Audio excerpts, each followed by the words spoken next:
So here's our anti-support group, right? And so what are you going to do? Well, just look for those, that are doing the like kinds. If you're a big group person, I never really tended to be, but if you like to do things with people, keep doing those things, and you'll eventually find people that are interested in the same things you are. There's a number of running clubs, other organizations that are around in this area, or if you really want to get into it, start a club. Start a group. Just kind of like Cindy and Beth and Tanya did. Start the Still Healthy Lose to Win group, okay? And get things going. People will come.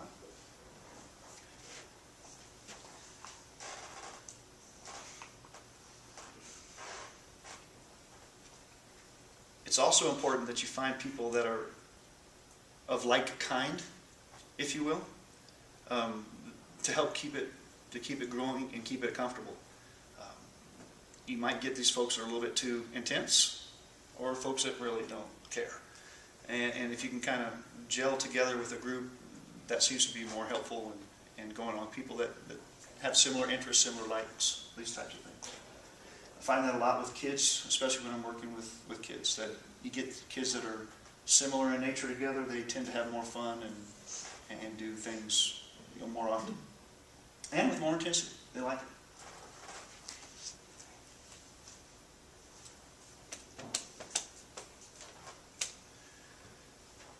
It's hard. It's still hard to get out there and do it. And it's just a mindset, really, where you just say, you know what, I'm going to do this. It's a priority to me. I'm going to do it. And you're not going to feel like it every day. Like if you get up and you're just too tired to do it, like I said earlier, take a day off or do something different. How many of you are doing regular flexibility exercises every time that you work out? Every time I work out.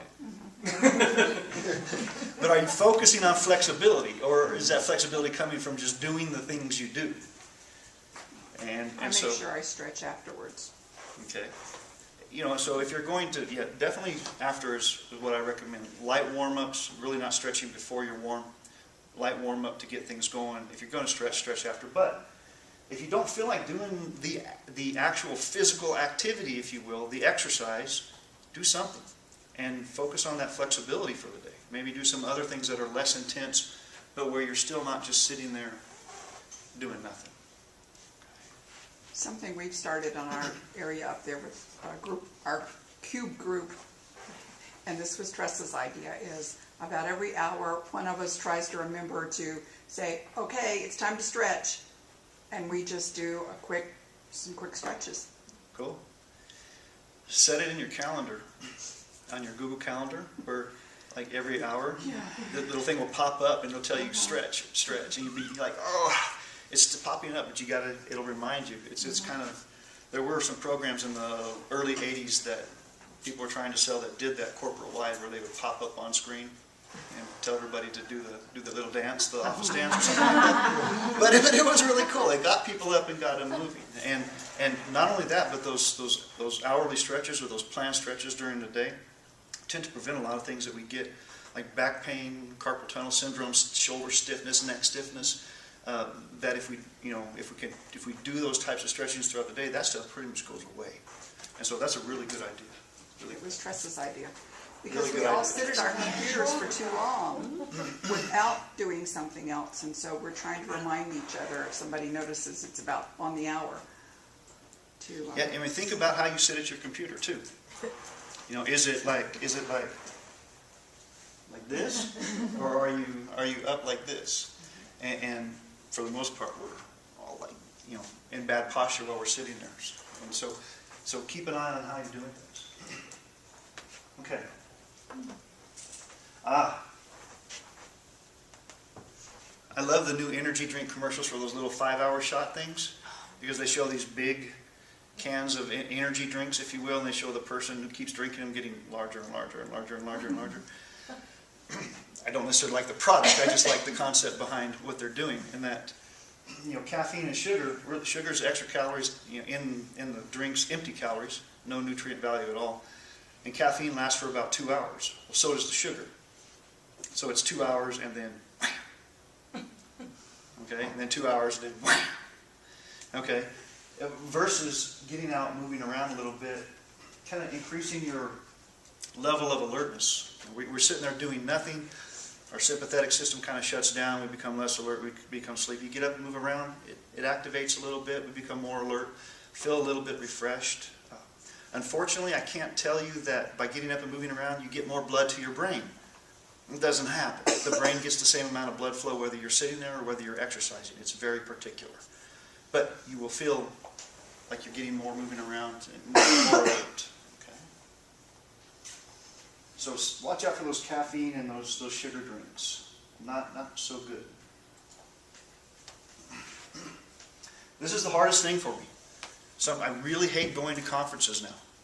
Because after about 2 days, number one, I want to be home, and number two, unless there's some really good access to outdoor things, it's hard to be active when you're not in your own environment. And you really have to plan ahead and find some things that you can do.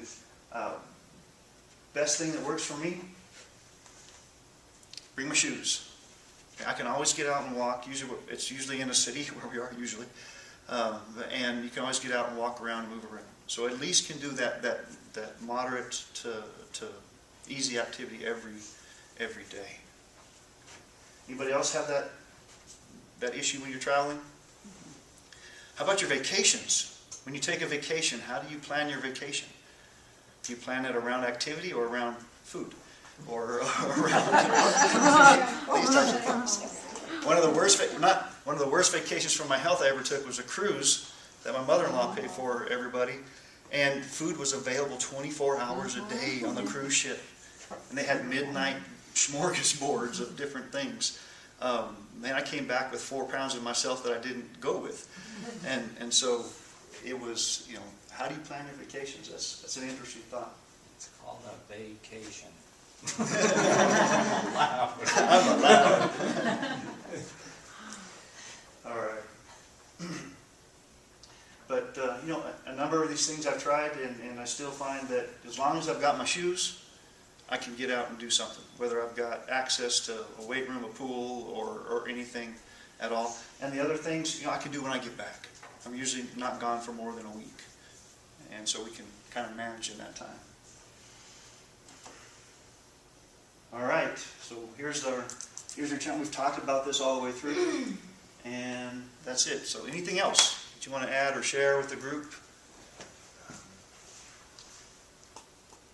I promise to try to be better.